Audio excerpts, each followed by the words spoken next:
almost 5,000 years ago. Indeed, there is a sense in which modern science is involved in the construction of just such a pyramid, though an invisible one. That's where the title of the book comes from, The Invisible Pyramid. You know, he talks about how the appearance of man is not necessarily universal throughout the world. He talks about how Australia, for example, has only forms of marsupial life amongst the conscious animals. And even certain parts of South America, it appears that humanity was late in arriving. And so it's as if there were certain parts of the world that were screened off from the rapid development that took place in the history of life on this planet. And you know, having spent a year in Australia, I can resonate with that, because 95% of the forms of animal life in Australia are marsupial. And the only forms of life, of conscious animal life there, that are not marsupial are the ones that we have imported.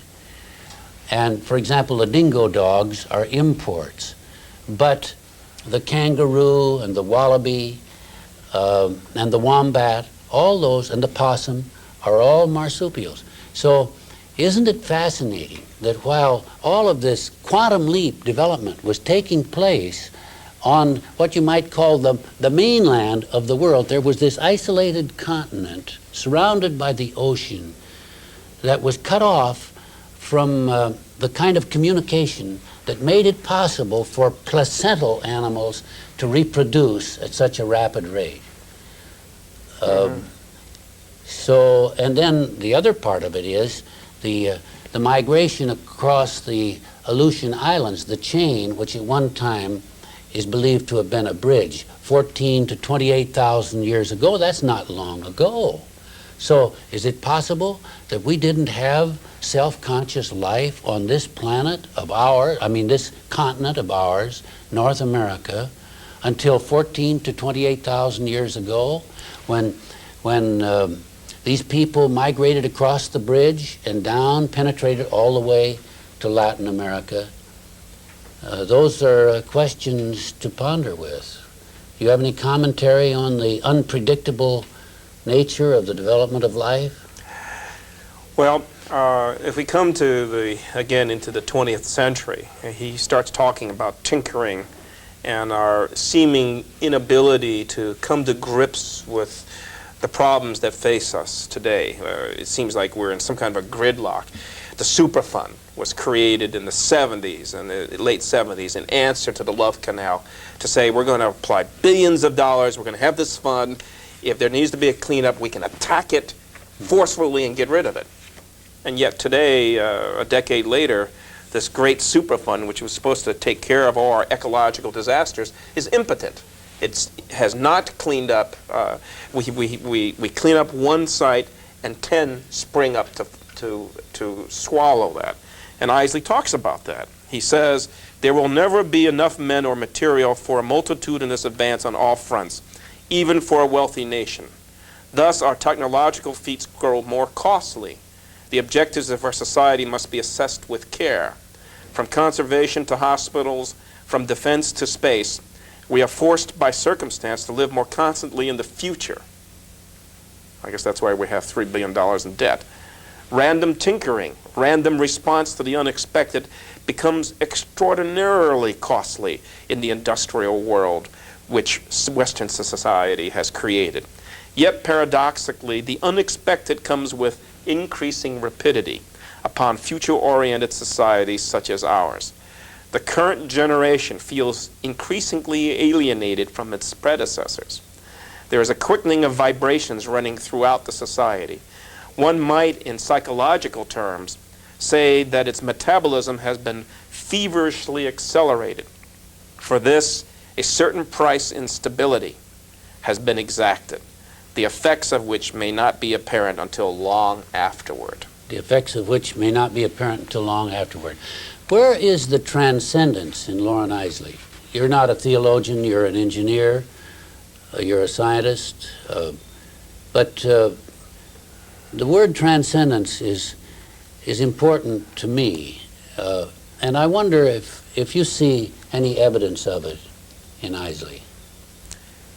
You mean in terms of how he looks at the world, or how he looks at... In terms of a power that is above and beyond this impetuosity of humanity, this vanity of humanity.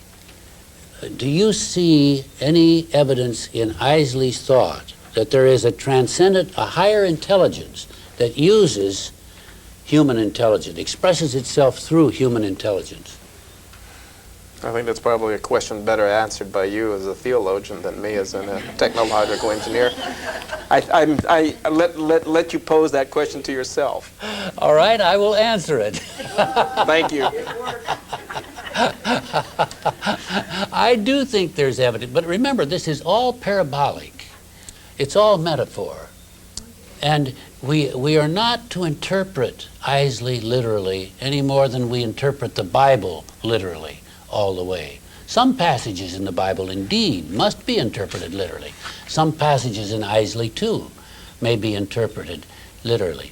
But when we talk about transcendence, for example, he gives us this example, this metaphor of the cell in the body. Here's this little single cell who decides that it's going to explore its environment.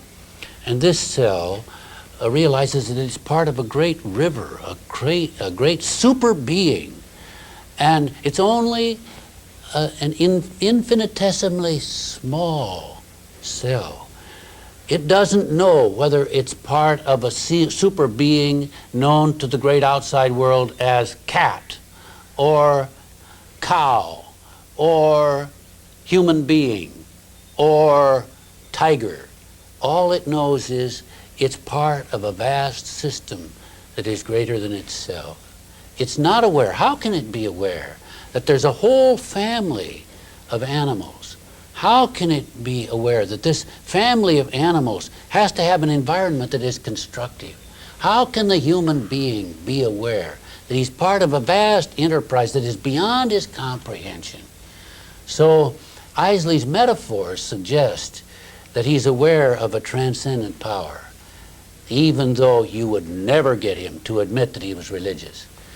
To him, a religion meant being sanctimonious. Yeah. Well, probably the closest he comes to that, the closest he comes to that perhaps is where he talks about where man has to go in order to have any hope for a future. He says the story of the great saviors, whether Chinese, Indian, Greek, or Judaic, is the story of man in the process of enlightening himself. Not simply by tools, but through the slow inward growth of the mind that made and may yet master them through knowledge of itself. Then he quotes Emerson, "The poet, like the lightning rod, must reach from a point nearer the sky than all the surrounding objects down to the earth and into the dark, wet soil, or neither is of use." Today, that effort is demanded not only of the poet. In the age of space, it is demanded of all of us. Mm-hmm.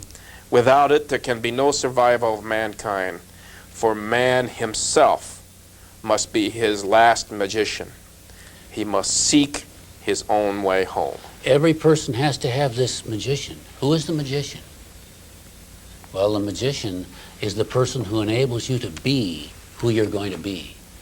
And his magician was Frank Speck, his professor, who was not only his professor, but his Virgil, his guide in matters spiritual and intellectual, the last of the Mohicans, and also his last magician. Now, can you look back and point to an individual who was your last magician? The person who waved his or her magic wand and said, "Become what you are capable of being." Was there a professor, a person like that?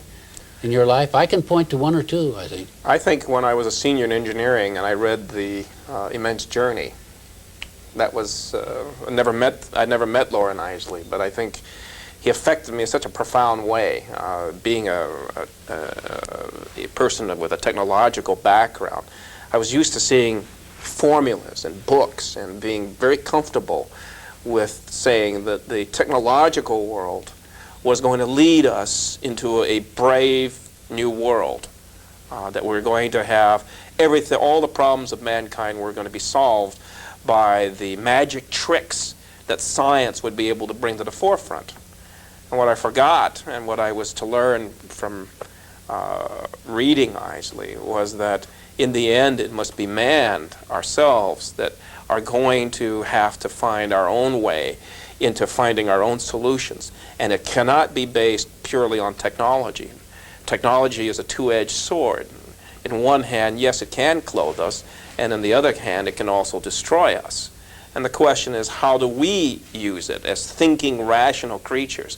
Do we, for instance, allow our numbers to precipitate ourselves into a position as untrained rats would, where we eat ourselves out of house and home and take all the resources that are of this planet and continue to consume them, and to say that all economic progress is based on growth, these statistics that economists give us. Oh, we had 2% growth this year. Oh, we fell to 1%. There's something wrong with us. And to ask ourselves, well, is growth without limit? And in terms of materialist things, this is one of my concerns. How many more cars can we produce? This year we produced 10 million. Next year we produce 12 million. In the year 2050, we're going to produce 100 million cars, then 200 million cars. Pretty soon there will not be enough roads to take all the cars that exist on this planet. Supposing the entire globe was one globe of oil, and we didn't have to worry about going to war in the Persian Gulf because it was everywhere. Would we, as thinking rational creatures, say, well, this oil has had some negative impacts, and we need to consider strongly whether the health of General Motors is more important than the health in terms of the long-term survival of the species. And I think to a certain extent we're coming to, the first time in this century, coming to grips with what have we done to our world and to our planet and to ourselves in this process. The defoliation of the jungles, the overgrowing population, the conflict with church, which says that you should have no controls on population. Grow forth and multiply, just like a slime mold organism. And the question that I ask myself is, no, I'm not a slime mold organism. I have a rational brain. I have the ability to think. There are other orders that we have to consider besides just our own materialistic well-being. We also have to consider what it is that brings meaning into our lives, not only as individuals, but as a species. And one thing I've lectured to my students or talked to in the last talk that I give to them, is I said, I will ask them, I said, in order for us to achieve our true destiny as a species, can we think of that child starving in Somalia as our very own child? Can we get that far so that the pain suffered by someone in India is our own, very own pain? Can we accept that? I said, if we cannot take that child who is starving in Somalia as our own child, then we will never achieve our true capabilities as a species. And we are now at this point where we have, you listen to so many different countervailing thoughts and processes of debate. Where can we go with this? Do we hunt all the whales to extinction? Do we mine every last ore in the Earth's surface till there is no ore left? Do we continue to try to extract and mine our land and earth resources until they begin to look like what is in modern-day Iraq, basically a desert? Do we have the capability of thinking holistically in terms of the fact that we ourselves are the shepherds of all life on this planet? Not only the starving child in Somalia, but also that snail darter in in Tennessee? Do we regard ourselves as the shepherds of all life on this planet? I said, unless we come to grips with these issues, then we will